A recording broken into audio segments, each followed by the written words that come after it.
What is going on, guys? Welcome back. Another episode of the Jamz. Episode 9, I think, of the live Jamz. Welcome to the stream. Happy to have everyone in here. Hello, Abdullah. How you doing? Welcome. So, it's good to be back. Haven't done one of these in a long time. Let me make sure we have audio working. Sounds like we have audio. Let me know if you guys can hear me. Video looks pretty solid.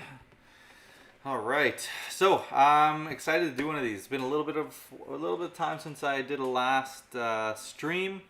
Card Trick Academy, what's going on? Always in these lives, appreciate it. I got a lot of stuff to talk about. There's a lot of news in the magic world around this time. I want to give you guys a lot of updates on the channel, and then as always we can dive into some tutorials and all that sort of stuff. David, how's it going? Billy, what's going on?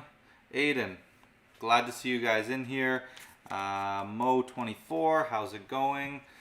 Welcome to the stream. We got a lot of stuff to talk about in this stream. I'm very excited. We're gonna go over, I'll give you guys I'll start with how I usually start, some channel updates, what we got coming in the future, and then a couple of other little things I wanted to talk about. Let's start with, let me start by saying, as always with these live streams, guys, if you have any questions or things you want me to go over, card related, mentalism, anything like that, please drop it in the chat, and I'll get to all the questions and all that stuff. Ethan, what's going on? Aaron Paul, Magic, how are you? Welcome to the stream. I am looking forward to it. So let's see what's first on the list. Let's start with the pinned comment. So if you guys haven't heard, I am doing another group lesson on December 10th. It's a Sunday at 11 a.m. Eastern time. So Aiden, actually, who's in here right now, came to the first ever group lesson. So Aiden, if you'd like to speak on how it went, but basically the group lesson, it's kind of like a private lesson, but we do it in a group. And there's a couple benefits of that. One, you get to hear what everyone else wants to ask about and talk about, as well as getting your own sort of private or personalized block of time to talk to me about whatever it is you want. It's also way cheaper than a one-on-one private lesson, obviously. And then at the end, we do kind of a jam session. Everyone gets 10 or 15 minutes of time to talk to me specifically, but you also get to listen to what everyone else is talking about and learning. And it's kind of like a big jam. There's only 10 spots for this lesson. There's only a few spots left, so if you would like to sign up, I would recommend you get on that sooner rather than later. There's a link, should be in the pinned comment if you want to check it out. Welcome Terry. Mike, how's it going? Mike is a long-time private lesson client of mine. Mike is a great guy, working really hard, performing some incredible magic. So welcome everyone. So yeah, that's the group lessons. Also, just like a little thing, was memberships. This is something I got the ability to launch recently. I kind of been procrastinating on it, but on YouTube, it's basically, if you want to help support the channel, help me do what I do here, memberships are a great way to kind of do that. There's 3 different tiers. The fairy tier, that's kind of a play on words. For my last name, we got the conjurer tier and the, what did I call the last one? The wizard tier or something. I thought it was funny. Anyway, and with those you can sign up and you get some just little perks. It helps support me, but you also get some perks back. If you join the highest tier, you actually get free access to every group lesson that I teach while you're a member of that tier, so that's kind of cool. But anyways, if you'd like to check that out, you can go head up to the membership tab. And also private lessons, been doing a lot of those with you guys lately. You guys have been loving those. So if you need help with anything, you need a one-off session where you need some help on something specific, mentalism, card magic, anything, any questions you have, it's just so much better to have one-on-one help and I can help you one-on-one, tell you exactly what you're doing wrong and what you need to fix. So if you guys are interested in private lessons, you can check that out. Anyway, enough advertisements. Let's get into some fun stuff here. Aiden says, it was like hanging out and building on each other's questions and interests, a really good value. Yeah, exactly. So that's kind of what the group lessons, that's the goal of them. It's what it's all about. And it's absolutely a blast. So next one, December 10th, if you want to check that out, you can check out the pinned comment. So what else? New videos. I always love to start out these live streams giving you guys who join a sneak peek into what is coming out for the next couple of weeks. So how I kind of usually film to save time, and maybe you guys can tell from the videos because often I'm wearing similar outfits or whatever, but I film about once every 2 months. I know, sounds kind of crazy, but I film about once every 2 months. I sit down, I get out my camera, my lighting, my close-up pad. I sit down, I kind of script and plan out all the videos. And that happens about once every 2 months. And my posting schedule right now is every Sunday at 11 a.m. So we do have a video coming out tomorrow. And so that's one video a week. So if you do the math, that's about 8 videos that I have to shoot in order to get the 2 months. Also, guys, yeah, if you have any questions, drop them in the chat. I'll get to them. But anyway, so that means I film about 8 videos at once. I do it over a weekend. Each video is in the range of like 30 to 40 minutes of filming. And then, you know, I edit those throughout the week, each week as they're to come out. But I like to get all that footage filmed. Filming, just knocking all that out at once is a good thing and makes, I mean, it just fits well with my schedule and what I like to do. So I actually know what the next basically 2 months of videos are going to be, because last weekend I just filmed a whole bunch of new videos. I started off with a tutorial revisited on the spread force. So the spread force is pretty much my favorite force. It's the one I use all the time. So that was coming under the spread, and instead of doing this and doing your force, you can actually call, and as you come up you push that card into the force position rather than doing the square up. So that's kind of my handling on the spread force, something I use all the time. Side note, I did have someone tell me about this cool idea, Christian Grace idea I guess, where instead of doing the square up, you can actually just take this packet, right, if that's your force card, flip it over on top of the deck like that, and it just ends up on the top. So that's a kind of a cool option as well, right? You get your spread forced call card here, and then you're going to turn and just take everything and flip it, lost a few, but flip it bookwise on top of the deck and you get your force card. Let me grab those cards really quick.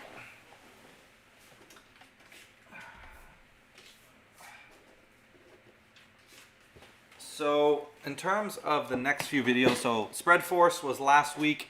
This week, tomorrow, I have How to Make Your Magic Better, episode 17. Can't believe we're at 17 episodes of that series already. So How to Make Your Magic Better is a series I do about making your magic better. It's more performance tips and important things to think about and that stuff. So this episode is on your style. So not only your style as a performer, but the style of magic you do and why making some of these decisions and finding your style is important. Then after that we have Dear Magicians, a series that I've been absolutely loving to do. I don't remember what this episode was about. Let me look. This one's going to be really neat. So my Dear Magicians is kind of a rant, or like kind of a letter to magicians, like an open discussion I like to have. So this one's going to be a pretty cool topic. It's on, and it was actually something that one of my private lesson clients brought up to me, and it was like, how do you know when a trick is ready to perform? Whether that's a trick you learned or whether it's a trick that you created, how do you know when it's ready to perform? So that's going to be all about that. I'm really excited for that one. That's going to be in 2 weeks. And then after that, what do we got next? Let me check the list. Then we got another force. This is something that I recently came up with. I call it the bluff dribble force. Super excited to share that one with you guys. It's just a really, really smart, super cool idea. And I can't wait for you guys to see the bluff dribble force. That's coming out. And then I'll have a performance breakdown video. And then Mentalism 101 episode 9, which is going to be a really good one. It's going to be jam-packed with some actual tutorials and some theory. It's going to be on peaking and how to use peaks and different kinds of peaks that you can use in mentalism. Then I'm going to teach you in the next video, 3 different false cuts. False cut variations that you hopefully probably haven't seen before. They're kind of unique. Then I'm going to teach you an updated handling on an effect that I taught not too long ago, but I've revamped the handling and it's kind of way better now. So on my effect called Hurri-Kings, if you haven't checked out that. And we'll end off the couple of months with a performance breakdown again video. So that's basically what we got coming in the future, guys. That's what's kind of in the works in terms of new videos. And yeah, so if there's anything tutorial wise actually you guys would like me to talk about, mentalism, card magic, let me know. I have a few ideas planned of some things I want to get into on this live. But if there's any questions or anything you guys would like to see me teach, it's a great opportunity if you're in here. So let me know. Let me make sure we still got some audio. Yeah. In the works in terms of new videos. Looks good, actually. Okay, what else? We talked about that. We talked about that. We talked about that. We talked about that. Whew, okay. Now let's jump into some topics. So first thing, I figured I might as well touch on it since everyone else in the world is touching on it. The two things are Copperfield vanishing the moon. How do I think he's going to do it? What do I think about it? Copperfield was kind of before my time. Like the Copperfield on TV, that, his specials, vanishing the Statue of Liberty. That was, what year did he vanish the Statue of Liberty? Let me see. Let me Google that. Copperfield Statue of Liberty vanish. What year that came out? That was 2016. No way, that was 2016. Oh, that's the air date for the special. Okay. I was like, okay, 83. Yeah, 1983. So that's when he did the actual vanish of the Statue of Liberty. I saw 2016. I was like, no way. Anyway, I guess that's when they must have released a special on it. So 1983, I was not even a thought about being born at that point. So that Copperfield kind of before my time. And that's actually like 15 years before I was born, in fact. So vanishing the moon, obviously that's the next big, better thing. I think that's a super cool idea. Definitely going to check it out. Can't wait to see how it looks, how he does it. There's so many questions, right? Is he going to have the audience like, kind of like how he did with the Statue of Liberty? Like the trick is more for the audience and the rest is just like camera perspective? Or is it actually going to be something where like, I've heard some theories that there's like, I don't know if it's an eclipse or there's the moon is not going to be visible in the sky that night that he's doing it. So if we're being, come on, he didn't just pick that date for fun if the moon's not going to be in the sky. So obviously that has something to do with it. So I wonder if, I'm definitely going to take a look outside that night. Maybe you have to be in a certain area. I'm not exactly sure how all that works, but see if the moon's in the sky. That'll be cool. I imagine it's going to be somehow he creates a projection of the moon, and then since the moon is not in the sky, he can just turn that off, whether it's some kind of huge projector, maybe drones, I don't know. He has pretty much an unlimited budget, so I'm very curious to see what Copperfield's going to do with that. I've been hearing a lot of videos about David Blaine recently, specifically Blaine on Rogan. Now, I'm definitely a Rogan watcher. What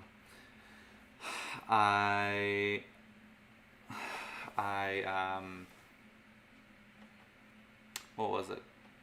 I lost my train of thought. Sorry, I was just reading a comment.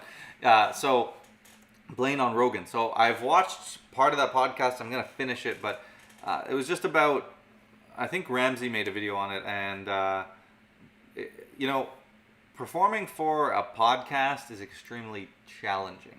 I feel mentalism's a fairly good, medium, because you can generally people can follow along more verbally, but I don't know. And Blaine's style kind of works with the effects that are like, when he puts the needle through, like it's more stunts rather than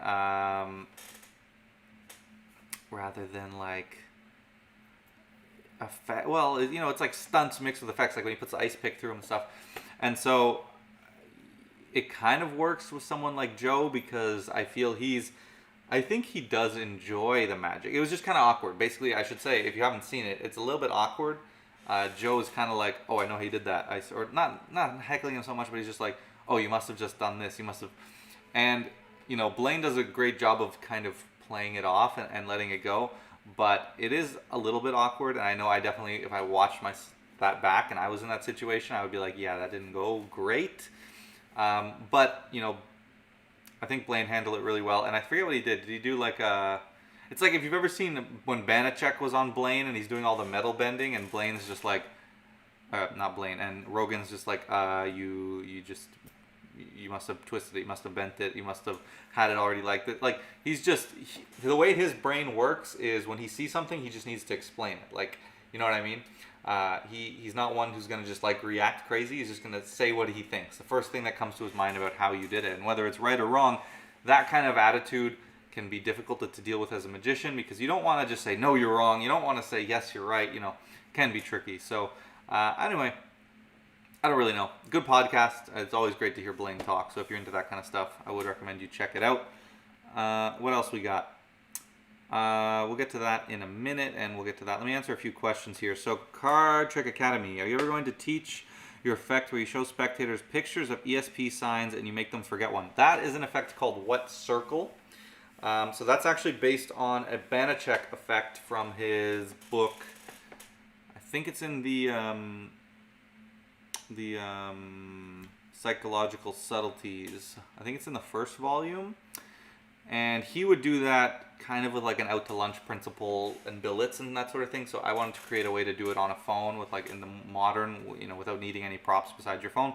So yeah, that effect, I'm not sure what I'm going to do with that. I'm working on a few projects behind the scenes. It will come out at some point, whether on the channel for free or in a project of some sort. I see actually Aiden mentioned I taught that in the group lesson. In the first group lesson, I did teach that in the Jamz session. So should have joined the group lesson. And definitely, guys, if you wanna learn some really cool stuff, join the next group lesson. There's always some amazing stuff, and who knows what I might teach in the Jamz session at the end. So you can click the link in the pinned comment. But yeah, that's an incredible effect, something that's a lot of fun. It's like pseudo hypnosis. It's got some really clean, fair, fun moments, and it's very modern. So I love that effect. It's called What Circle. Let's see, Mike. I saw the SOL vanish on TV, Statue of Liberty. It was such a big thing. I'm thinking the moon event is based on the weather, as you said, as I'm typing this. Yeah, I agree totally. It's going to be something to do with the weather. So we'll see what he does. I'm very curious. Can anyone recommend online magic group? Okay, Max. Here's what I would say to you. Avoid the Magic Cafe. The magic, like there's a magicians only Facebook group that I'm in that is, it's kind of negative, but it's okay. It definitely has some valuable information if you can kind of look past the negativity. It's not somewhere that I'd like post though, to be honest. It's a lot of know-it-all kind of mentality, and there's a lot of great people in there, don't get me wrong, but just the ones who are constantly on Facebook responding to every single post, are those kind of people. I actually don't mind the Reddit, r/magic, the Reddit. That's probably out of like those big magic groups, the one that I would say is the least toxic, believe it or not, even though it's on Reddit. It's interesting. You know, I have a few Reddit posts I thought we could read together that I thought were kind of interesting, that we'll probably get to later in the live. So I'd recommend taking a look at those. Okay, so something pretty cool I did this last month, actually. I went to Wes Barker's special. So if you don't know Wes Barker, he's a comedy magician. He has a YouTube channel here. Check him out. And he is, he lives in Toronto. He lives actually a couple of blocks away from me. And he was filming his special here in Toronto. So I went. I took my girl. We went. We had a great time. And basically, we just, or I wanted to talk a bit about the show. So he did, if you've seen any of Wes's like clips and some of his routines that he does on stage, I think I knew every routine that he did in terms of like, I've seen him perform it because it's his material and he has great original funny material. Honestly, we had a blast. It was hilarious. He does a great job performing and bringing people on stage. He has, you know, my favorite effect is probably, I won't spoil it, but if you've ever seen the one where he has a board and he's writing down, he predicts, I think, a color, a number, and a word or an animal that someone's going to say, and then they're standing behind him, and he has them name those three things, and they just name the exact things, and it's like an incredible mind reading. And then there's a hilarious ending to it, so I love that. He did the straight jacket, not escape, but the opposite. So he like put on a straight jacket instead of escape out of it. That was pretty funny. He put an audience member in one. Chris was there too. He actually opened for Wes. So he did kind of more of like stand up with like a few card tricks. It was pretty good, pretty funny. I haven't seen Chris perform in a long time, so that was great. we got to all chat after, and it was a great time. So he'll be releasing that special, I don't know where, but soon, and you can go check that out. I'd be curious to know what you guys think. This is actually a dilemma I had when I was there, because there was one time in particular, and a couple of times most effects he had a volunteer come on stage, and there was one time in particular where he's like, oh, I need someone, who works out, this and that, and he basically fit me perfectly. I would have been great for it. And it was for the straitjacket thing. In hindsight, I'm glad I didn't go up, because I don't want to be put in a straitjacket. But my point was, for me, I would never really want someone who's a magician to come help me on stage, right? Especially if I don't know they're magician. So I, fully out of respect for Wes, did not volunteer. As much as I maybe would have enjoyed to go on stage and be in the special, I would not volunteer to go up there, because I know I'll be thinking in my magician brain, I'll probably know kind of what's going on, and I won't get that genuine reaction that he wants. And as a stage worker, he's trying to elicit some of these things and really get not only true reactions, but the things need to play a certain way, and I feel that would just throw off the chemistry. So I'd just be curious, what do you guys, I don't know if you ever thought about that, personally for me, I would not do it. I would not volunteer.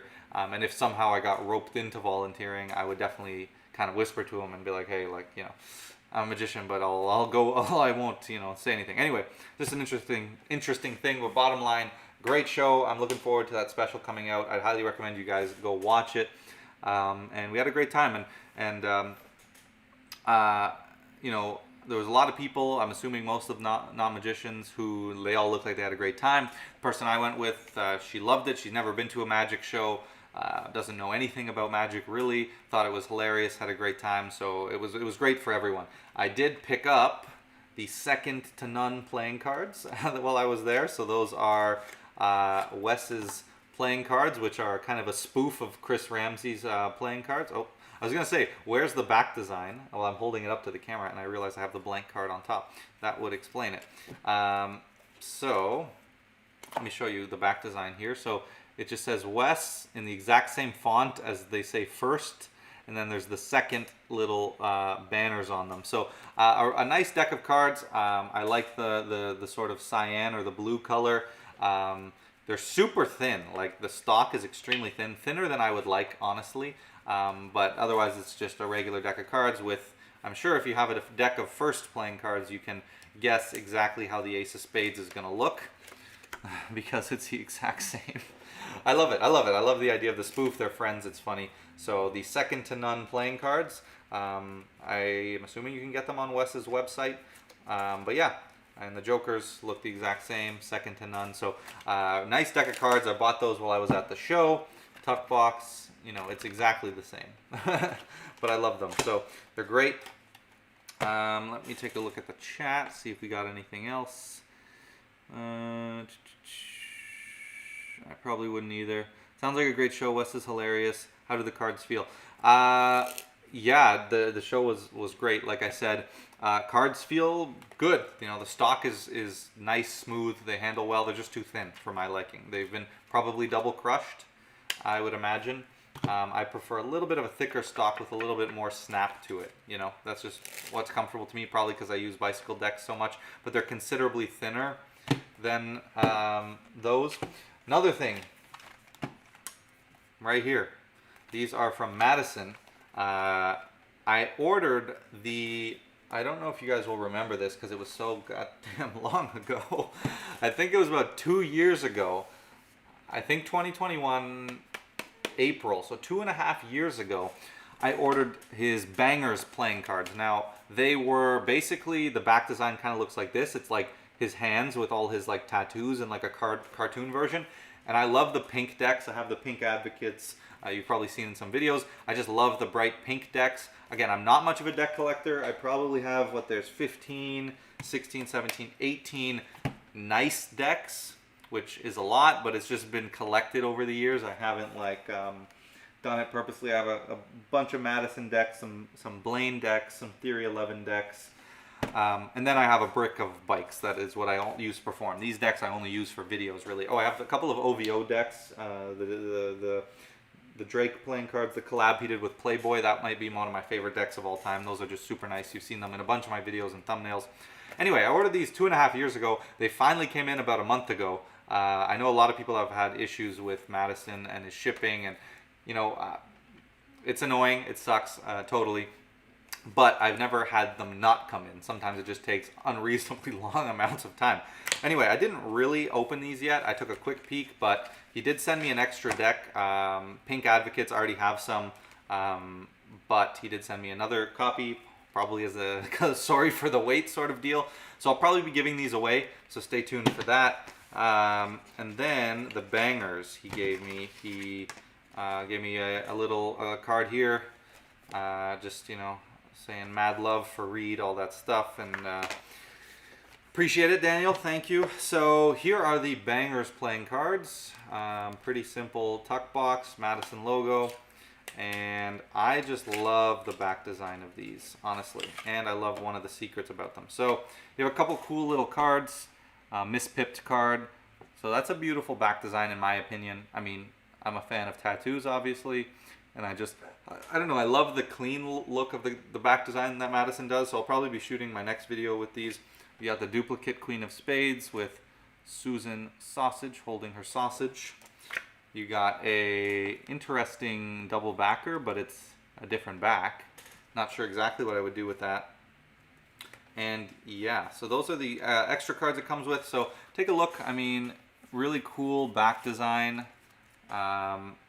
Looks pretty neat when you fan it. And what I absolutely love, and I think it's really cool, these cards are marked in a really cool way. I mean, even like riffling, doing the riffle test, where the marking is, you'd have to really know exactly where to look and really riffle deep. I'll try to show you guys here. I don't know how I'm gonna do this. Let's try.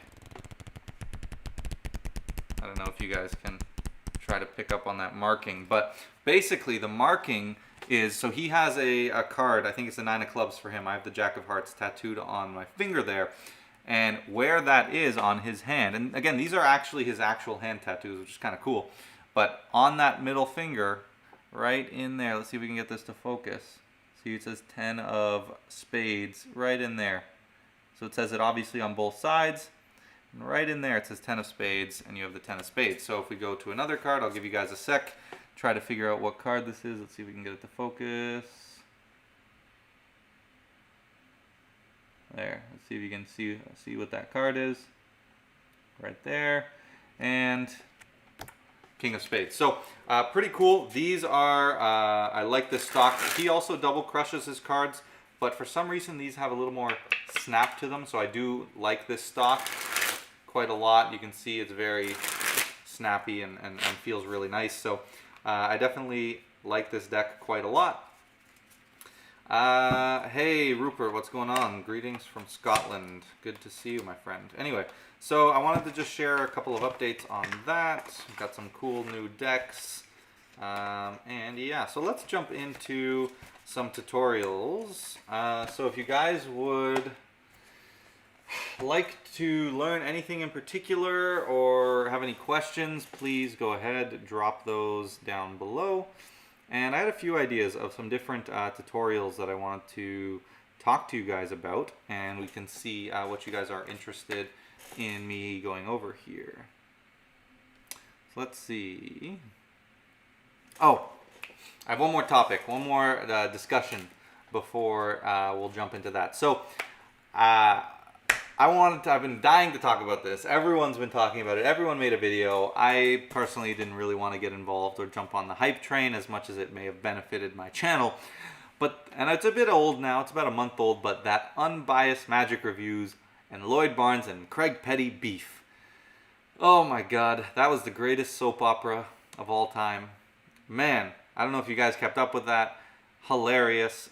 Hey, I'm all for it. I think it's funny. I'm here for the beef and the funny moments, and I just thought, as ridiculous as that whole beef was, it was absolutely hilarious. I was glued to the edge of my seat. I watched how many videos were put out? I think Craig put out 3, Lloyd put out 2, and Unbiased put out 4 videos. So there's almost like a 10-episode series you can go watch on this beef. Insane, absolute insanity. And then Pig Cake made a video, Cabin Booth made a video, all kinds of people made a video commenting on and giving their thoughts. I did not, but let me talk about it now for a bit.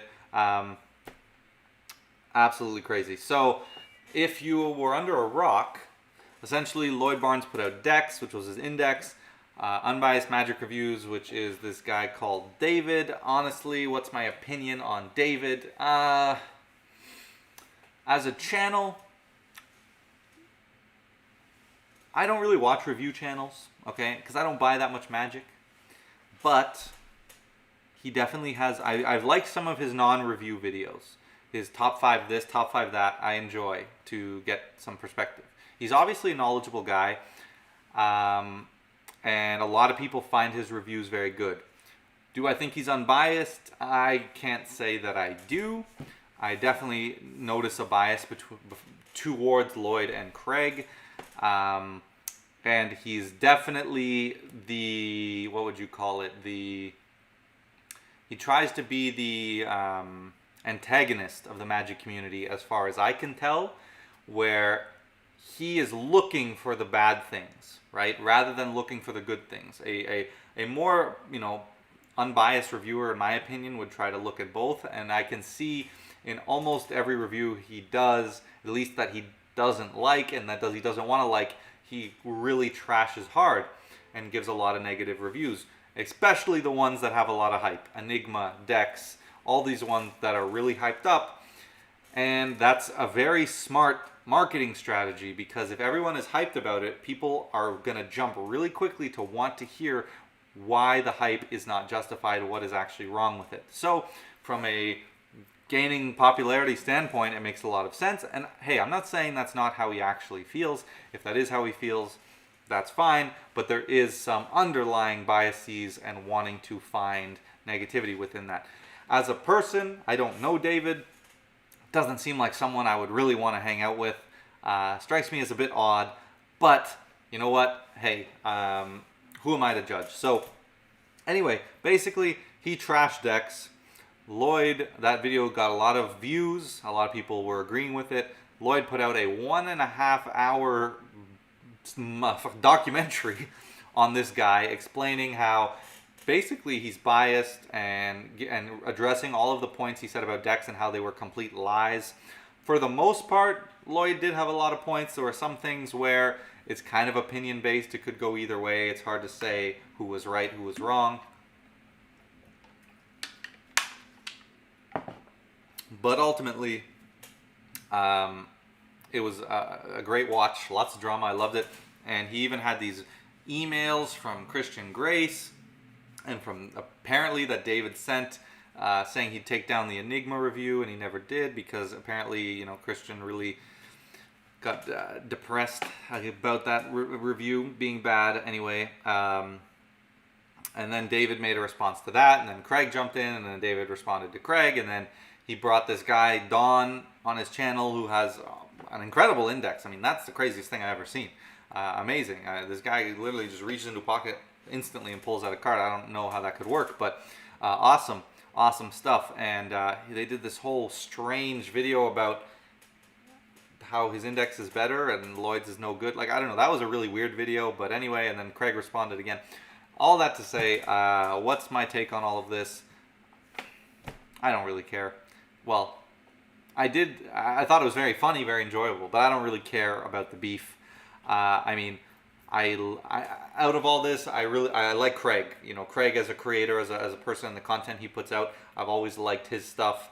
I like Lloyd. Seems like a nice guy in what he creates, and then David is less so for me, less my cup of tea. I definitely have liked some of his videos. I do subscribe to his channel, so once in a while I'll watch a video. But as a person, I don't know, he just doesn't strike me as someone that I would like to be around. With all that said, it was quite the ordeal, and I would say there was definitely some things that David 100% was being biased about and thinking too much into it, like the whole thing about, Dex can't actually have 52 cards because you can't use the aces, so you only have a few cards. You can only have 48. Like the whole thing about Mike says it was like watching the OJ trial. Yes, it was. Uh, that's funny. It's like really one of those things where there was obviously some lies that or sorry, I was talking about the aces. Yeah, that's what I was talking about. Where of course you just tell your spectators not to pick aces because everyone picks it. I use that all the time in not index related things, but other things. Guys, I've made a whole video on this, and so I'm not going to spend too long, but like, it's not to say your spectators are dumb. Sorry, ambulance is going by all the time. It's not to say your spectators are dumb, but they are there to watch the magic, right? And so when you say something, as long as your justifications have a logical premise and a logical conclusion, or at least a semblance of being logical, they won't question it at all. They'll go along with it because if you're properly managing your audience and taking command of the situation and all that stuff, it will be something that will totally fly. In that video, I think it's how to make your magic better, like around episode 15, it's about justifications. And the main message is you can justify anything. And I truly believe you can pretty much justify anything you want. You just have to find something that seems logical, right? So with the aces thing, if you said, don't pick an ace because everyone picks that, and I don't want you to think that I just got lucky by guessing an ace. That is perfectly justified, even though if we really break it down, it's actually making things less fair because now they can only pick 1 out of 48 instead of 1 out of 42.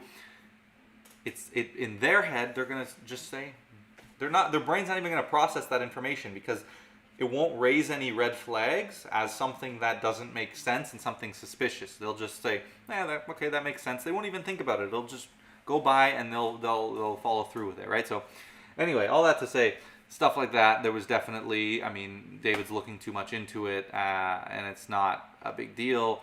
I will say I'm not a fan at all of decks coming apart.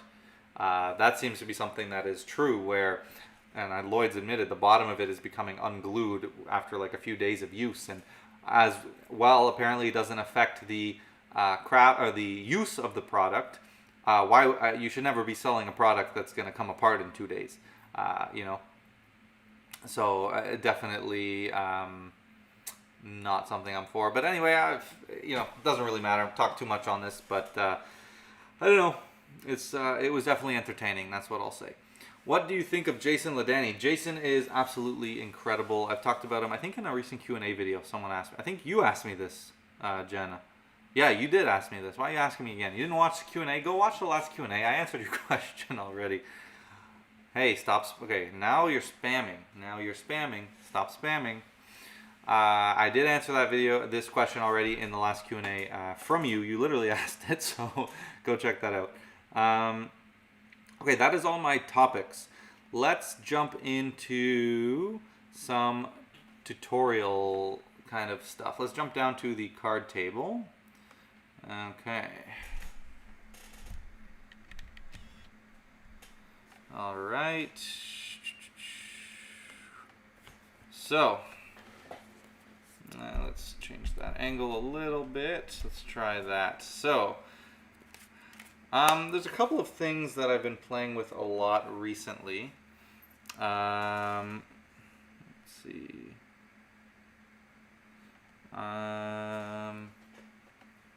Okay, so first of all, this is kind of a neat little idea for a force. I don't really know if this is practical enough. I like to kind of share with you guys some ideas that I just have come to me that I've been working on.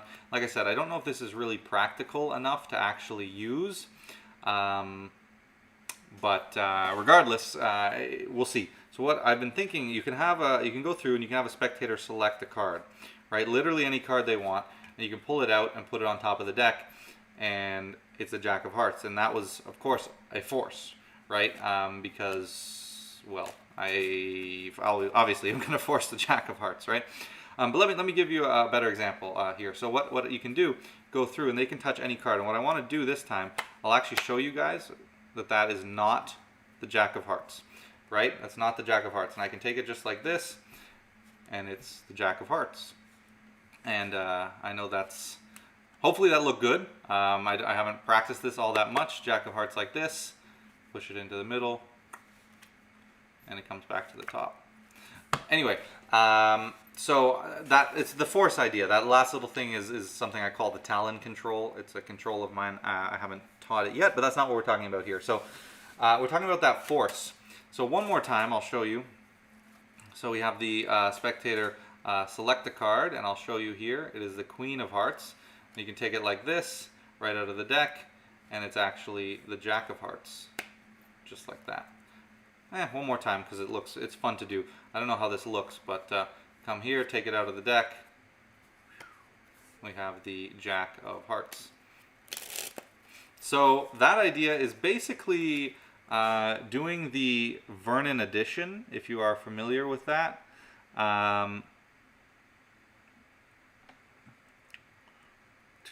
Sorry, one second. So basically, it's the Vernon addition, but with a single card. So you'd start with your force card on the bottom of the deck, and what I do is I get a break above that card, right? So I'm just holding a break like this, and now I go through.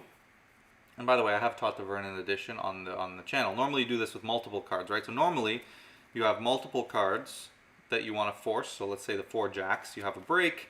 You go through. You have 3, 4, whatever amount of cards selected, and then you basically have that break, and you're going to come forward, take those cards with you, grab all of these cards, and then oh no, I'm thinking of the wrong Vernon edition. There's a different version that you do that. So this one, the same thing. You have 4 cards selected.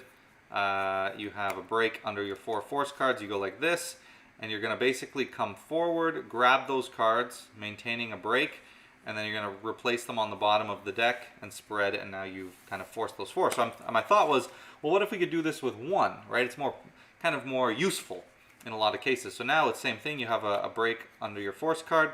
You take out 1 and you jog it to the side, and you hold like this, now transferring that break to a thumb break. You're going to place that card into like a deep gambler's cop, right? So that's kind of what's going to happen. Your hand's going to come, so now this card is in a deep gambler's cop. So if I remove the deck, I could just gambler's cop this card, right? And I'm going to come forward and pinch this with the thumb. And the goal is to pinch it right on the corner of this card, because essentially I'm just squaring them up. So now I come out, I grab it, and because it's in a deep cop, you won't really see it with this card over top of it, right? So I come, I pull it out, and then I'm just going to close everything in my hand and squeeze. And as you practice this, it's a little knacky and you get better. You can actually see, you can line up these cards perfectly with one hand. So that's kind of what's happening. So at speed, I come out, I grab it, and then you can pinch it and turn it over like that. Or you can take it. What was the other way I did it? Flip it like this and put it on top of the deck. Haven't exactly figured out the best way to reveal it yet, but it is a cool thing. It's kind of knacky, but you can come here, and I see that little flash at the front right now that I gotta fix, and I think that's just an angle thing. So if I come from this angle, yeah, it's definitely much more hidden like that. And then you can reveal that, do your double, that was a triple, do your double, put the jack in the middle, and maintain control of it, right? So that's kind of cool. I don't know if you think that's something that is kind of useful. But it's definitely something I've been working on. Not sure if it's something really totally useful in the real world, but I think it could be. I can really see a situation where you go through, you up jog a card, and you say, here, let's take a look at what card you selected. That one was pretty ugly, but anyway, and you just show the card like this, right? I mean, to me, from the perspective of a spectator touches any card and you just pull it out and place it on top, that is an extremely fair card selection, especially from a spectator's mind, right? So if you come here and you do that, and it's actually a force, I mean, and then the double, and you can actually still control that card, it's pretty incredible.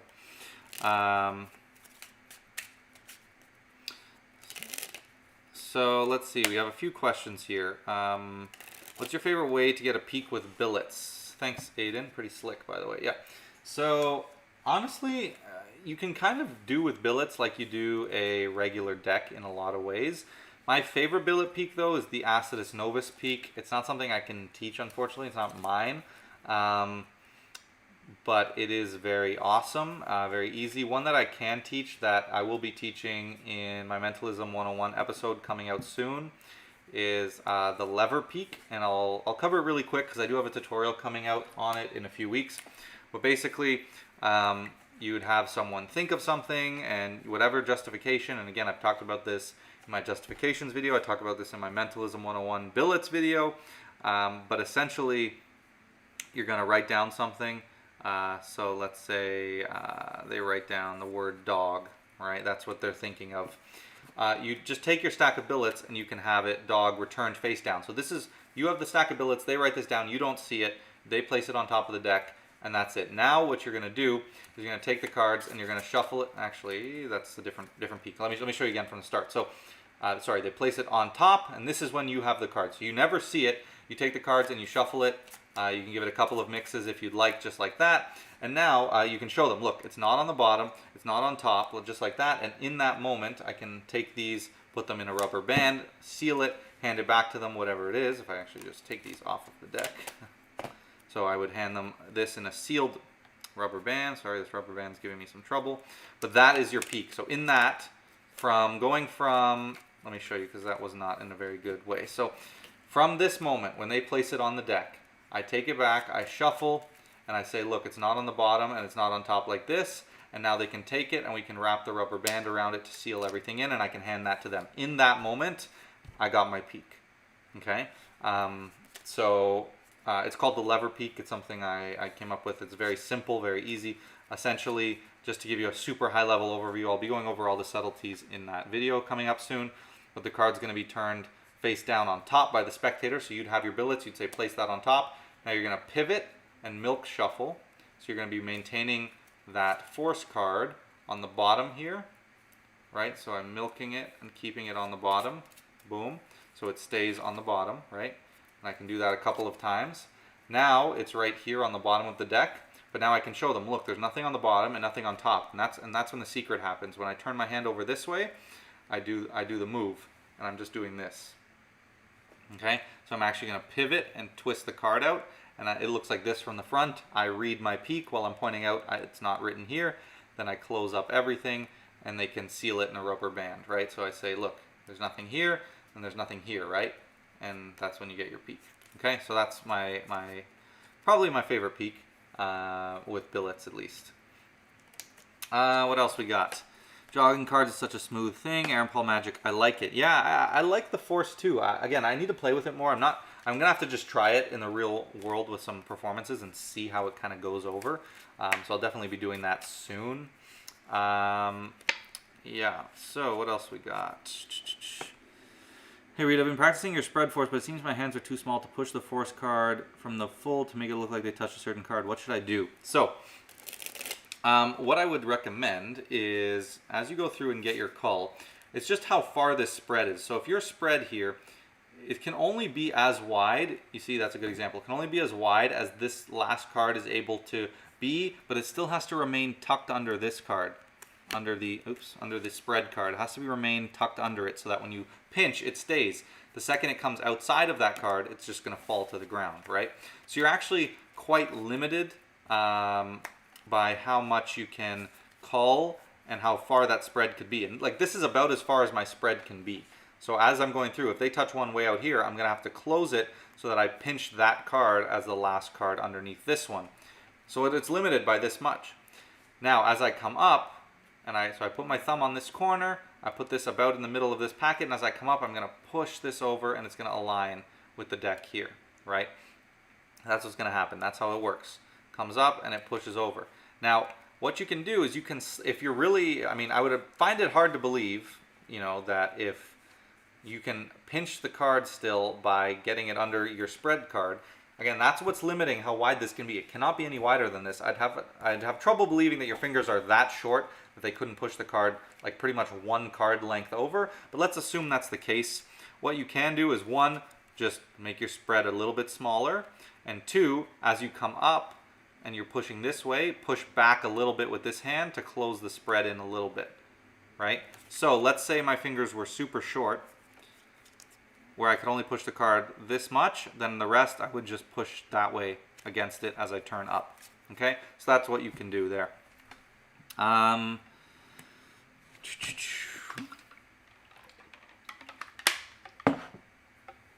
Okay, Mike says, jogging versus pinky breaks. Any thoughts? I personally am always going to opt for the pinky breaks. You know, for me,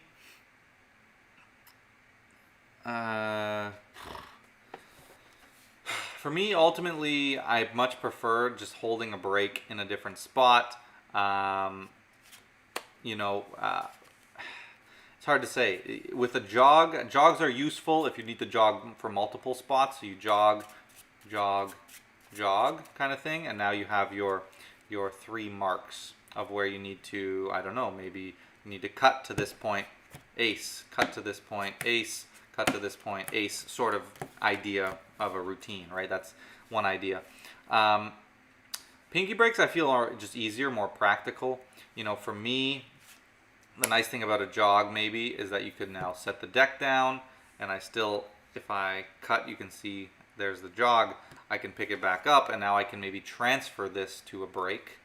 Jogs are just sometimes harder to get into in the sense of, like, let's say a card is here and it's returned. Now if I want to jog this, I'm going to have to pull it back slightly and then do that. And okay, it worked. I got a jog here, but it's a lot easier to mess that up, with, especially with that dribble, right? So that's one thing. With a break, you can kind of just come and just dribble off onto your pinky. Though, now that I think about it, when I do a dribble, if I want to get a break after, I'm going to dribble it back and then come forward. So now I'm basically creating a jog, and now I'm just transferring it to a pinky break. So they're actually well used together, right? They do have a relation. I see you just said, Mike, let me rephrase. What's the difference between them? Or are they not related? Well, they're not the same thing. A break is something you hold with a finger, generally your pinky, sometimes your thumb, and it's a break in the deck, so you know the position. A jog is when you have a card that is marking that position. So a card is jogged out of the deck. It's sticking out. It either sticks out at the back. Sometimes you have a front jog. If you're doing table work, you'd have a side jog. So yeah, in jog, out jog, right? In jog is in towards you. Out jog is out away from you, right? So now you can have jogs on each side. And these are obviously super exaggerated, but it's just to illustrate a point. Again, I really like using them in unison. So if you have a card selected and returned, now I can dribble a little bit off the deck and come forward to have a jog here. And now I'm going to pick up at the jog and now transfer that to a pinky break, and I know the position of that card. Bilal says, love you, Reed Bro. Much love, my friend. Jana says, and whenever I perform everybody's peak, people always know that I'm peeking their card. Should I apply less pressure, or is it audience control? What do you think? Interesting. I have been called out one time using everybody's peak, that someone thought I was, what's the word? They thought that, oh, he must have been able to see the card. And I think it just comes down to a timing thing and a psychology thing. So let me actually transition for a moment back up.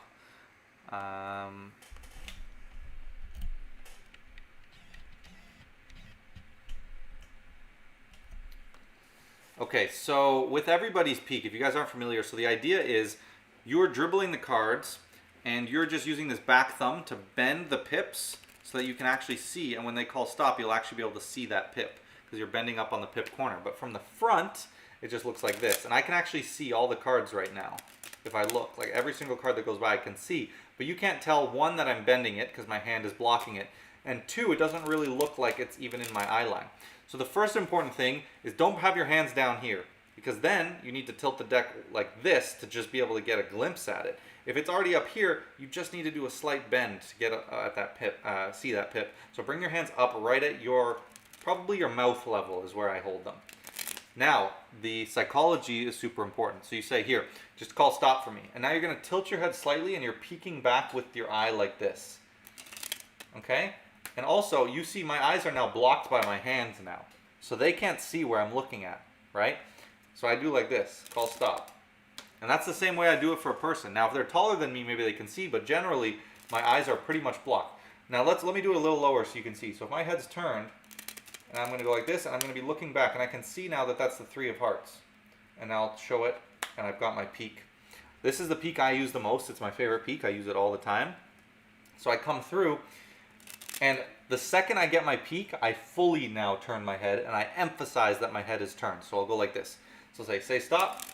They say stop. Right now I see that it's the 6 of clubs. And one thing you don't want to do is when they say stop, you don't want to then go like this and make it obvious. You want to have it bent the whole time so I don't have to move anything, right? So boom. Now I know, okay, right now it's not in view, so I'm going to bend it a little more as I continue to dribble. Now it's in view. They say stop. Without moving, I know it's the 2 of clubs. So I'll go a little lower so you can see what my head's doing. So one more time. Boom. Or, well, I'll start from the top. So I'd say here, say stop.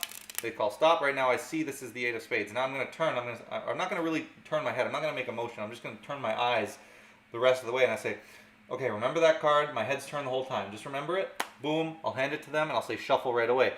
And I can emphasize again that my head was turned. So kind of how I do it is like this. I say here, just call stop whenever you'd like. Okay, right there. Remember that card. Actually, I messed up. I had to do the thing I said not to do. Okay, remember this card. Call stop whenever you want. Remember that. Okay, perfect. And you can shuffle, and I know it's the 9 of diamonds. Okay, one more time. Here, call stop for me. Stop. Okay, remember that card. Perfect. And I have my head turned away. You can shuffle that. Right, something along those lines is the key to everybody's peak. Okay, what type can you recommend to peak? For cards, everybody's peak. It's the best one, my favorite. Otherwise, I would literally just control their card to the bottom and do it all around square up while I peek it. I use that. And I also use this sometimes, so if they call stop like this, and let's say I'm not using everybody's peak, so I'm actually, I have my eyes closed and my head turned. They see that. And now I'm going to dribble like this, right? Close up on the deck, and I can hand it to them to shuffle. And I see that should have been the Jack of Diamonds. I actually didn't see your card. Someone confirm with me, was it the Jack of Diamonds? And that's how I got my peak, as I hand it to them to shuffle. So how that one works, I think I've taught it on the channel, is boom, show. And then you're going to dribble it slightly off the back and come forward. So you can now transfer that into a break. So now you have a break. Was that the right card? No, it's not. It's a 6, right? I think it was. So now you're going to dribble that off, come forward, and you're going to get a break underneath the 6. And now when I hand it out, I'm going to tilt my hand down and over, and I'm going to kick the packet over with my pinky and my fingers. So it goes like this. So it steps. So I'm going to take that break, and I'm going to kick it over, so now it steps. And what that does, if you see from here, boom, as I hand it out, I get a step right on the pip of what their card is, so I can actually see. So I come from here, boom, and now when I hand it out to them to shuffle, I actually see that, and I would know the Jack of Clubs was the peak card. Harry, could you please teach some new psychological forces and recommend some books for it? Peter Turner has some great work on psych forces. His Mentalism masterclass or volume booklets, whatever, one of them on psych forces is cool. I like that. I don't do many psych forces, honestly. I prefer surefire or more surefire stuff. Peaks and some technology, some cool stuff, and all kinds of different things. So yeah. What else do I like? Metropolis stuff that's less psychological, and those sort of things. What do we got here? What do you think of Jason Maher? Jason Maher's great. Not my style at all, but I definitely enjoy watching him. We do very different types of magic. I mean, it's incredible. Busking is super hard, and he's absolutely awesome. So he's a great, very talented magician. Let's see. Okay, let's talk about something else at the card table here.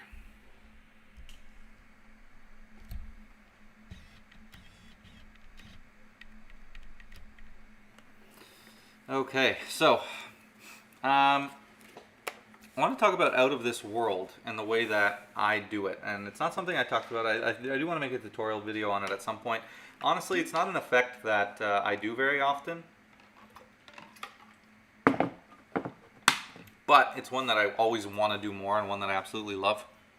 So Out of This World is when the spectator separates the cards black and red. So I want to talk to you guys about the way I do it. It is going to be pretty hard because if you know me, you know probably what it's going to involve. But it is pretty awesome the way I do it, so I wanted to share. So I'm going to use the cull in this. Now you don't have to use the cull. This is like a convincer / first phase / really making it fair feeling. but basically you can just have this set up beforehand and just go into this from a setup deck. So what I would do is I would let the spectator shuffle, and that's why I think, you know, the way I do Out of This World is the best, because normally the deck is set up so they can't do this. So they're going to shuffle as much as they want, and then I'm going to go through and I'm going to count 7 cards. And the justification now is I'm saying, in a second we're going to do something really cool, but it's important that you do your best to try to memorize these cards, okay? And I also want you to recognize that you shuffled and all these cards are completely mixed up. But I'm going to go through them, not too fast, not too slow, and I want you to try to memorize them the best you can. That gives me all the time in the world to do the dirty work, which is going to be culling all of the cards. So we go through and I'm going to count 7. 1, 2, 3, 4, 5, 6, 7. Then I'm going to start culling the next color of card that is the 8th card, right? After the 7. So it's black. So I'm going to call all the black cards now. So 1, 2. So I'm going through and I'm just culling all of the black cards here. All right, I'm leaving the red ones, culling the black. And now this is what is letting the spectator, well, they think they're, I'm like, okay, now, you know, what I'm saying is just try to memorize this. You know, I know it's hard. I might pause. I say, what was the 15th card? And they'll be like, I have no idea, right? And you keep going. You say, I know it's hard, but you can see, look, it's mixed. Red, black, all a mess. We got every suit, every one all mixed up like that. And then I close the deck, right? And in that, it just looked like I went through the cards, but I was actually culling all of the black cards. So now we have a bank of black cards and a full bank of red cards. And then we have a mix of those 7 cards that we didn't touch at the top, right? So that's what the deck now looks like. And I set that up. I set up the Out of This World as part of the Out of This World. It's part of it, like it's part of the setup. Now, why do we leave these 7 on top? So the rest of this handling is pretty much something that, the way I do it is something I saw on an illusionist download, like, is there, you know, how to do street magic download from like 15 years ago or whatever, with Brad Christian teaching it. But I like this handling. It's simple, it's easy, it's nice. So what you would say is you'd say, now in a second I'm going to have you try to sort these between red and black, right? You tried to memorize this, so I'm going to see how you do. Now obviously, if you're just going through like this and sorting the reds and the blacks, and right now I'm just counting 7 cards and sorting them, right? And you do the reds and the blacks, it's very easy because they're face up, right? And then I'm just casually going to take these and I'm going to put these somewhere in the middle but near the top, so I know they're going in with the reds, and I know the reds on top because there's a red card there.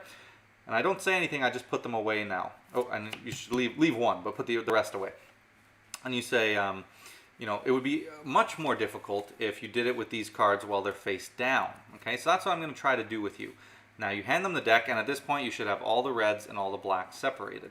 What you're going to say is, now what I want you to do is, whatever feels right, I just want you to deal these cards into what you think, and as, you know, best that you can from your memory, into the reds and the blacks. So they're going to go through and start dealing them however they want. Now you need to count 24 cards. Okay, that's what you need to count. So that's 4, 5, 6, 7, 8, 9, 10, 11, 12, 13, 14, 15, 16, 17, 18, 19, 20, 21, 22, 23, 24. On 24, you stop them. You say, okay, I feel like you're doing a good job, but I think we might need to switch it up. Okay, so let me see. And now you're going to take this top card. Okay, you're going to take it, you're going to look at it, and it's going to be a black card. So you put the... So then you take a look here, and if this one's the black, you're going to put the opposite one on the opposite color. So you say, and your justification is, you know, I think you've done a good job, but I think we need to switch it up to try to give you a better chance here. So you take it and you say, okay, here's the black card. So now we're going to make this the black pile. And over here, let me look through. And now instead of just taking the top card, because again, this is supposed to be mixed, even though it's all red, you're going to go and you're going to flick through their pile, and you're just going to reach in and say, perfect, we'll use this one. And this one is going to be red, right? So you would just reach in and do that. Now you say continue, they do whatever they want, and at this point they can literally do whatever they want. It doesn't matter. You could even have them shuffle those at this point and go like that. Now all you need to pay attention to is wherever that last card went. So you put down the top card first, which is over here, and then you reached in the middle somewhere and you grabbed a red card to switch it. This is the pile that needs to go to them because it's actually separated properly, right? It's actually separated red on red and black on black, okay? The blacks are on them. So that's the pile that you now hand to them. You say, okay, here, you take that. What you're going to do is you're going to take this pile, okay? And you now need to do a cut. So you're going to take this pile and just casually you're going to say, look, so now you have all these cards, and you're just going to split at that face-up card, and you're going to get a break just below it. So you have a break right below that card, okay? And now casually you say, look, now what I want you to do is, you should have red, right? You have a red card there. So just deal the first one. And as they do that, you're just gonna very casually pass or cut this deck, okay? That's it. You just pass it or cut it, just like that, very casually. Now you say red, okay, and look, and I should have a black. And you say, wow, that's pretty good. Let's keep going. And now you deal together. Black, red, black, black, black, black, black, black, you know, red, red, red, red, red.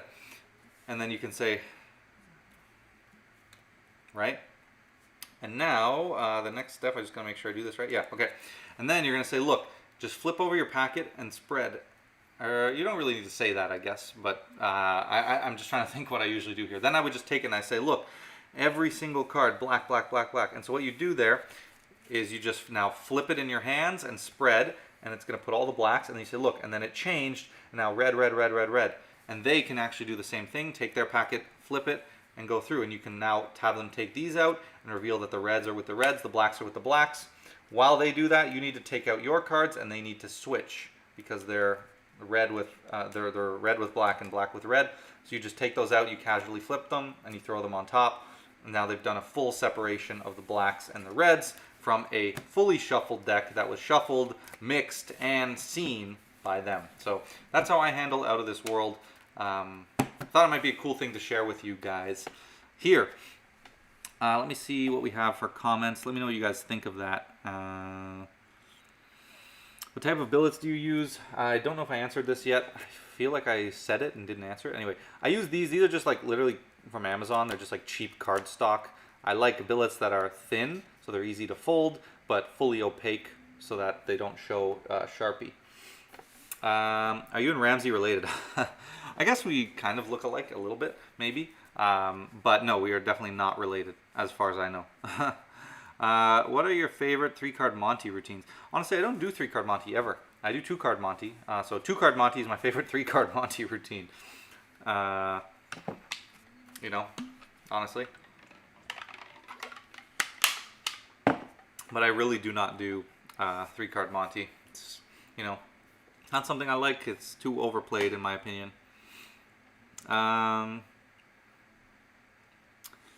Okay, can you do a tutorial on Triumph? Well, I have a tutorial or two on Triumph already on the channel.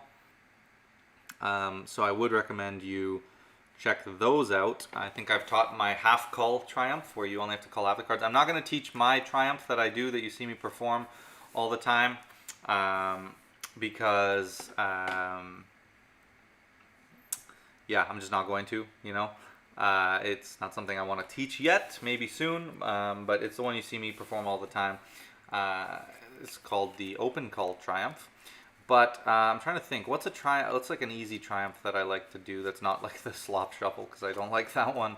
What's the one I taught recently, like a variation of the Triumph with, what move was that? Let me check the channel, because I'm trying to remember. There's one that I have in mind, it's not coming to me right now. I think it was for, was it in this video? For the half pass? Let me see. Might be. I think, what did I do? Yeah, I was showing the half pass. Wasn't really a Triumph though, was it? I'll teach you. Okay, I have one that's coming to mind. Honestly, this is just an idea I had. I'll show you this quickly. Not much of it. Well, it is a tutorial, but it's an idea you guys should play around with. I don't know if it's usable either. Like it's something I've had in the works, but I never really fully saw it through. So I'll share it with you guys, and you guys see what you think.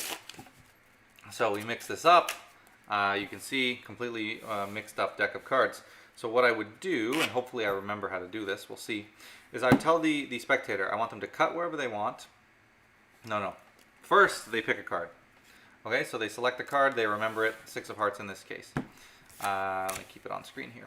Now I'm going to tell them, they can say shuffle this as much as they want, and then they're going to cut and flip one of these packets over. Now I'm going to say, in a second, I want you to just shuffle the corners together. So you're just going to riffle the corners just like this. Don't push them together yet, but just do that. But before you do, you're going to cut and put this face down card in the face up pile wherever you want. So I'm going to turn around and you do that. So they cut and they put this wherever they want. Okay. Now you say, again, you don't have to look here, but you say just shuffle the corners together. Now they do that, right? Now you come back and you say, look, I'm going to take this packet and I'm going to just shuffle it together just like that, right? Give it a good mix so you can hear it shuffle. So now we have cards face to face. We have cards, where is it? We have cards back to back. We have cards face to back, face to face, all these things, right? It's completely mixed. But now if I just come like this and I just wave my hand over the deck, I can actually get every card to fix itself except for one. That is your card, the Six of Hearts. So simple kind of idea. It's kind of one of those cool little discrepant moves, but it actually does kind of fly. I have performed it for fun, like on family members, and it did actually work. But I'll walk you through exactly what's going on there if you did not clue in. But it's kind of cool. So basically, what would happen? And actually, I want to rewind the live just see how that actually looked, because I'm not sure how convincing this looks from a. Actually, you know what? That looks pretty damn good. I won't lie. That looks pretty good, especially if you cover that with a bit of patter.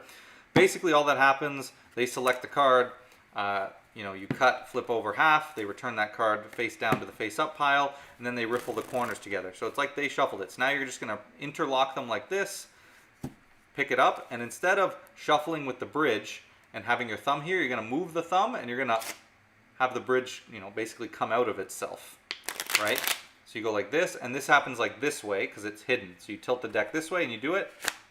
It comes out, and then you just push the packets together, okay? And you do that, quickly, and it makes the sound of the bridge as you push them together like that, and nothing happened. It just shuffled the cards, well, it didn't shuffle them, and it just replaced them the same way and leaves their card facing that way. So just a fun little triumph variation you can play around with if you want. What do we have next? Peter Turner has a nice version of this in his master class. Out of This World. Yeah, I know the one. It's a great one. Hello, can you do the Berglas effect or something similar? Sure, let's do that. Okay. So, can someone name a card for me? I'm going to leave this deck here. Let me remove 4 of the special cards, the jokers and that, and we'll leave that deck right here. Someone name a card. Okay. And while we wait for someone to name me a card, and then of course someone name a number as well from 1 to 52. The first card and number that you name, we will go with. Can you do a tutorial for a 4-ace production? Yeah, I have taught that as well on the channel, Jenna, so you can go check that out. So we have 4 of spades as the card from Mike. Okay, we have the card, folks, so we need a number. Ooh, we have 2 4 of spades. Jalen and Mike both said 4 of spades. That is my first effect. 32, 4 of spades. All right, here we go. Here we go. Nothing left in the box. I will show you. All right, here we go. 1, 2, 3, 4, 5, 6, 7, 8, 9, 10, 11, 12, 13, 14, 15, 16, 17, 18, 19, 20, 21, 22, 23, 24, 25, 26, 27, 28, 29, 30, 31, and 32. And at 32 is not the 4 of spades because I cannot do the Berglas effect. But it would have been cool if it worked, wouldn't have? How far off were we? Let me check. There's a 4 of spades here. Oh yeah, it was like number 10. We weren't even close. Come on, guys. You guys suck at this. Come on, guys. That was horrible. Next time, be better, guys. Come on. At least get the number right next time. Jeez. Berglas effect. Yeah, I mean, of course, I can do lots of different ACAANs. That was kind of just a funny demonstration. But I know your guys' hearts were all racing because you thought it was going to work for a moment. But yeah, I mean, ACAAN, there's a million different ways to do an ACAAN, guys. And ultimately, it's one of those things that... Yes, Mike, the absurd kind of uses the absurd principle that we talked about. Berglas, I mean, there's a bunch of different ways. The Berglas effect, the way that Berglas did it, likely used stooge and some luck in some cases, and the idea of like it would be talked about a lot and kind of embellished the more and more people talk about it. That's kind of what the legend of the Berglas effect comes down to, in my opinion. So, great attempt. I appreciate. See, this is the encouragement we need. It was just an attempt. I honestly, I do that more than you'd think, just for fun. And when the times it does hit, it's amazing. Like, think about it, guys. Imagine that did hit. Imagine that hit right now. You guys would be losing your freaking minds, right? I mean, I would too, but I would hide it. I would have just, if it worked, I was gonna just pretend like it was the plan, of course. But anyway, that's kind of what you got to do with magic sometimes. Tutorial for 4-ace production. Okay, really quick, because again, I've taught this on the channel before, so go check it out. It's called literally 4-card production. I would have the spectators name a 4 of a kind, and then I would cull it to the top. Once they're on top, what I would do is I would start with like an ambitious phase. I would say, watch the card you named. We should have it right there on top. Then I would do a jog shuffle. So I jog one, shuffle off on top, and then I'm going to say, watch, I'm going to come here. I'm just going to try to cut right there, and I should have the next ace. And then I cut those next 2 aces back to the top. Now I shuffle them both to the bottom, and then I say, here, this time you try, name a small number. Okay, and whatever number they name, I'm going to get a break here. So let's say they say 4. 1, 2, 3. On the 4th one, I'm going to take that bottom card with me. So I actually have 5 here, but I'm going to put them on top of the deck. Do a double to reveal the next ace, and then I'm going to do the KM move. Oops, messed that up. I'm going to do the KM move to clean that up. And now the last ace is on the bottom, and I would now shuffle it again to the top, like this. And I'm going to pull down, and I'm going to do my pop production, where the ace flies out of the deck like that. It flew off camera. Let me see if I can get one to fly out off camera. Nope. Let me see. I'm trying to just not do it too much so it just lands. That flew out off camera again. Anyway, that's just, you take the top card and you pull down and you just flip the deck and it shoots out the top card. Looks like it comes from the middle. So that's the ace production I would do. Great attempt. Thanks, Max, again. Thoughts on mem deck work? I don't do any. Never. I don't have a mem deck. I don't need a mem deck. I have no intentions of learning a mem deck. Some people are going to be very against that point of view. For me, there's nothing I can't do that people with a mem deck can do with sleight of hand. Of course, to magicians, there are things that won't be as clean that are better maybe with a mem deck. But for me, with either a mark deck or a regular deck, there's nothing I can't do. And even with a regular deck, there's nothing I can't do. It's just that there's different ways you have to do it, but in the audience's mind, you can make it look exactly the same, and it's just not something I like. I don't like having a deck set up. I like being able to do this. I like having the spectators table wash the cards and mix. You know, I don't like that. It's not my style, so that's my thoughts. Have you ever done a trick where you get super lucky, like a risky thing? Yeah, I mean, some of my tricks, especially the propless stuff, definitely have a risk involved. Let me actually... Oh, that was the wrong button, so you just saw that nice transition. Anyway, yeah, so I'm trying to think. Propless effects always have risk. Card magic, though, I have a story that was insane. I think I've told it once before, but I basically did the unshuffling the colors. So that's an effect where the spectator shuffles the deck, and then I go like this, like this, like this, and I split them into all the red cards and all the black cards, just like that, from a shuffled deck by the spectator.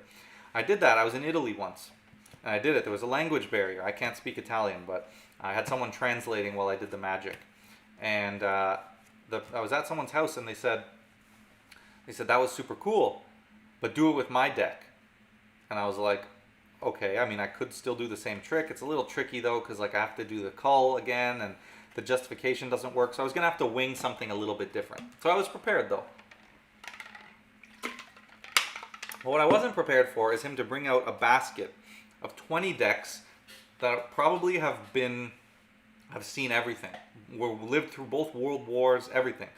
Those decks were opened in the 1800s, okay? These decks were torn, they were dirty, they were, rubber bands, no boxes anymore. And he's like, pick one. And it's like, out of all these 20 decks, I reached down and I just grabbed the one that looked in okay shape, right? I think it might have been in a card box. I dump out the card box, and I go like this, and I spread them towards me, just for fun, just to, you know, see what I'm working with. And not a word of a lie, these cards weren't in new deck order. They were not brand new, but they were separated into the reds and the blacks. I can't explain why. I don't know. But it was the luckiest moment of my Magic life. So I proceeded to set the deck down, do a couple of false shuffles, and then boom, boom, separate. And it was one of the craziest things ever, because I did it with his deck. Super lucky. Favorite ACAAN tutorial, I'll talk about that in a sec. When some more card tricks go, come to this channel. When some more card tricks go, come to this channel. Not sure what you mean by that, my friend, Jalen. When some more card tricks go, come to this channel. Well, definitely come to my channel, always. Lots of great card tricks. Maybe you're saying when? Oh, when are some more good card tricks going to come to this channel? Is that what you're asking me? Well, every card trick I put out, hopefully you think is good, because I think they're good. I only put out good stuff. So I have lots of good card tricks on the channel. There's probably some you've missed, so go check them out, okay? Best ACAAN you can do. Okay, we have a lot of ACAAN questions. I'll come back to that in a sec. You think I'm being trolled? I don't think I'm being trolled, Mike. It's just some people, you know, don't watch all the videos. Ace, 5 of Spades, Ambition, classic by Larry Jennings, tutorials soon. Ace, 5 of Spades, Ambition. I don't know that effect. Favorite mark deck trick? The one I do the most is probably like that do as I do effect, where, you know, you give them half the deck, you each look at a card, then you switch packets, shuffle, and then you each pull out a card, and you pull out each other's card using mark deck. It's just super clean, super simple, and very understandable, and always blows minds. New card effects, that's what you're asking. Yeah, there's always new card effects coming to the channel. There's new mentalism effects, there's new moves, all these things. I recently taught Hurri-Kings, which is an awesome card trick, so if you haven't checked that out, go take a look at that. Hello, Reed. For what tricks should I learn so many forces a card, except for impossible location here and there and simple prediction? So I think you're asking what tricks should you learn forces for? I mean, there's so many card tricks that use forces. You know, really, there's all kinds, and any card trick can use a force in a different way. Like prediction's probably like one of my favorite ways of using a force, but any like coincidence effect, any effect of so one that's really good that a lot of people don't think is like for a mind reading effect. Let's say you're using a card to do mind reading, like for example my mental image effect, which is essentially starts from a card force, but then it transitions into a fabricated card that only exists in their mind, but you still know what it is because you have the starting point that you knew. So that's a great effect. That kind of uses piggybacking, where you start with one thing and you change it into something else, but because you knew the original thing, you can know the last thing. So I've taught mental image. It's one of my probably the best card effects I've ever created, and it's one of the best things on the channel. I know Aiden, if you're still in here, Aiden says he uses that a lot at his performances and his gigs. So basically, though, if you think of that context, instead of what you could do is have a card fairly selected, and in a lot of like mind reading tricks, you would just have a card fairly selected, and then you would control it, right? And then you would peek it, right? Why don't you just force it from the start? If your force is as clean, like, right, if we're doing pick a card, why not I know the card from the start, the King of Diamonds, and I do my spread force? It's the same thing. Pick a card, they touch one, and I say, remember that card right there. And now I can, as clean as this moment of being able to close the deck and instantly hand it to them without the card ever being taken out of the deck, where there's a chance I could have seen it, without it ever having to be put back, and then me doing something like this and something like this while I'm getting my peek. This is way more clean, you know. Remember that card, boom. So I would use a force in that situation rather than a peek. Anything you're working on right now? Yeah, always. I shared something earlier on in the video. Let me take a look at my notes and see if there's anything else I can tell you about. I have this really cool kind of out of sight, out of mind ACAAN variation that is something that I want to keep developing because it's really, really powerful. I've wanted to do this perfect pair routine for a very long time where you know, you and the spectator select a card and it keeps end up being like the perfect pair, but it's like multiple phases.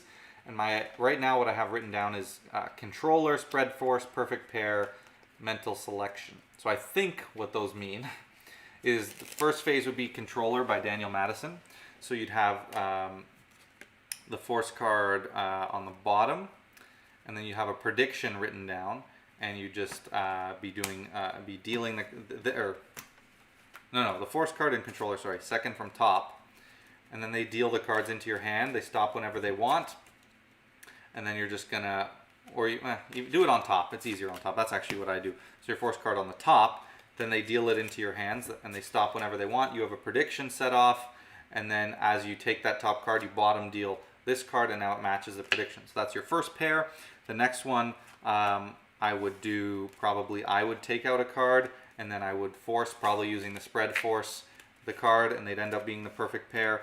And then I was thinking, again, this is a really old idea, so I'd probably change a lot of things now. And then I think Madison has an effect called perfect pair. I don't exactly remember, but I think you go through, you have the deck shuffled, you go through, you take out a perfect pair that's next to each other, because there almost always is. If not, you're gonna just move them together, and you're gonna square them up, pull out the one card so it looks like one. You're gonna say, all right, I have this one card in my hand. Now you have them deal any card they want onto your hand, and now you just go like this, and you show, look, they're a perfect pair, and you can, come like this, cop off that bottom card, and now be clean like that. So, and then I wanted to do one with like a mental selection where they just think of a card, and we end up having a perfect pair. Anyway, that's an idea I've had for a while. I have this no palming card to pocket routine that I'm working on. That's kind of cool. No palming, card to pocket. It's pretty sick. So lots of little ideas here. Let me see. So we're getting near the end of this live, guys. If you'd like any other questions answered or anything like that, make sure you drop them now. I'll just kind of wrap up with what we got here. If there's any other questions you have, let me know. Group lesson, guys. Go ahead, sign up if you would like. The link is in the pinned comment. Can't wait to meet with some of you guys. So for now, we'll wrap up on the ACAAN conversation. There was a couple ACAAN questions. My favorite ACAAN, definitely my J30 ACAAN.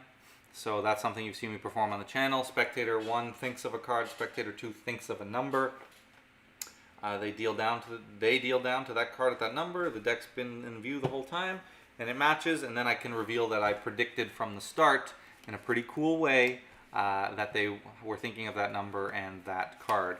The method is some people might think it's kind of bold, but it's 100% surefire. So it's not really that bold. It's just people are so worried about this particular thing that I use for some reason, and they just don't understand. I really don't get it. I've taught parts of these concepts on the channel, and I still get people commenting on those videos, oh, this doesn't, and they're missing out on one of the most powerful tools in Magic. So J30 ACAAN is what I call it. That's my favorite ACAAN. I love my So ACAAN. I love my Marcan that I've taught, all the things I've taught on the channel.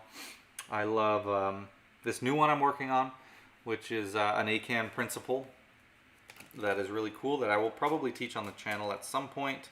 You can do a fully thought of, like here, think of a card, ACAAN.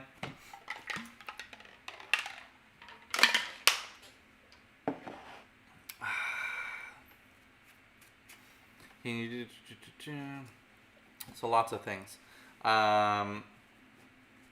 Lots of great stuff. And then Jamz says, what's the best ACAAN you can do? I mean, in my opinion, it would be that one.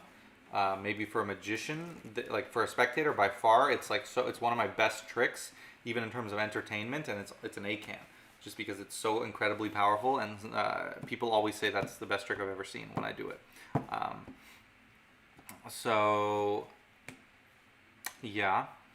What's my favorite, or what's the best one for like magicians?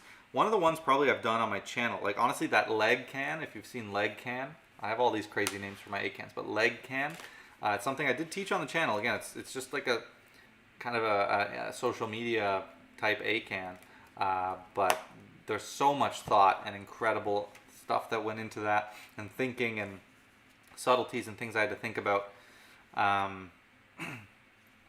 So that video is incredible, and if you watch a performance video, it's the cleanest ACAAN you could do, really, and so it's really incredible. But the way I had to achieve it, it took a lot of sacrifice, a lot of work. It's not practical, right? That's what the deal. That's how it goes with ACAAN. So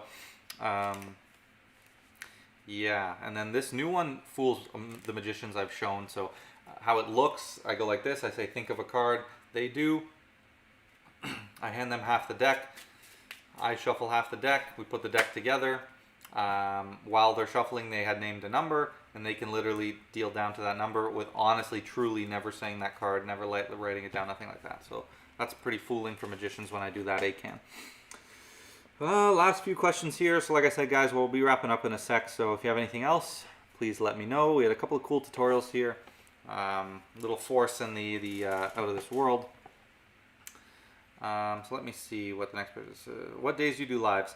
I usually do lives on Saturdays, pretty much always around this time, if I do them. I'd like to do them weekly, but realistically, it just doesn't fit in the schedule always. But when I have time, I always try to do them. What's your favorite deck of all time? Do you recommend B-cards? Favorite deck of all time? I mean, just the bikes, just because that's the one I use the most. I love the OVO Playboy collab deck. It's really nice looking, but these are all reliable, you know. Can you do a tutorial of a really good ACAAN on your channel? Okay, obviously you don't watch my channel enough, because pretty much everything you've asked in the live today I've already taught on the channel. So go watch the channel. There's 370 something videos. You will find all of what you want on there. There's a couple of great ACAANs I've taught on the channel. I do your open index and the topper move for ACAAN. So the topper move, not sure what move. I think I know it. I just can't think of it. Open index though, great. I'm glad to hear you're using it. It's really, really awesome named card. And can you show your second deal? Sure, I'll show it really quick.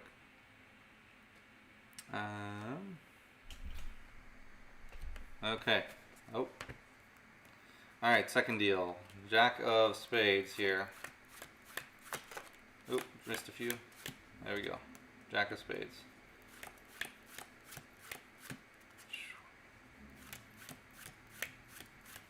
There's a second deal for you, my friends. Hopefully that was everything you were hoping it would be. Bottom deal. Well, actually, I mean, my bottom deal, I have a fair amount of finger flash when I do it underneath. I mean, people always say, I mean, my bottom deal's pretty decent. And it definitely is very decent for performance because, again, spectators are not going to notice about this. But there's a little tiny bit of finger flash the way I do it. But yeah, those are bottoms. Anyway, there you go. Okay, any last questions? If you have any, please let me know. Any last questions? I'm going to hop off in a second. It's been a great live. We're at about an hour and a half. So right on where I like to keep these. So, I want to thank everyone for coming, for joining. If you would like to check out private lessons, you can at the link below. We have memberships now on the channel if you want to check out the memberships tab. God, my voice losing it.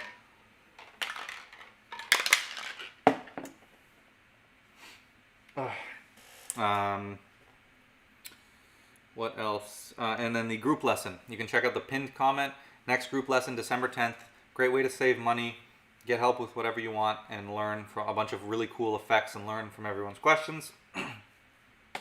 When is the next Slide Off episode coming? I'd love to do them. I'd love to make them more consistent, but it's hard. I haven't found too many people who really want to commit to doing the Slide Off for like a full series. I think me and Kevin will probably do another one. It's just, it takes a lot of time in between, no problem, Mike, David, thank you guys both very much. Two of my favorite private lesson clients right there. But I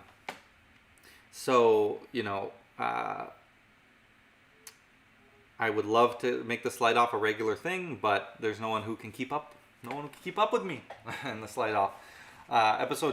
Season 2 got cut short because the person I was doing it with is Anyway, I don't want to get into it. Not a good person, let's just say that, and we definitely do not speak or see eye to eye anymore. So, yeah. I remember when you were working on improving a mentalism trick, think of a card where we narrow the choice to 6, 3 to top and 3 to bottom and beyond. The work is done. Yeah, Alex, actually, when did I talk about that?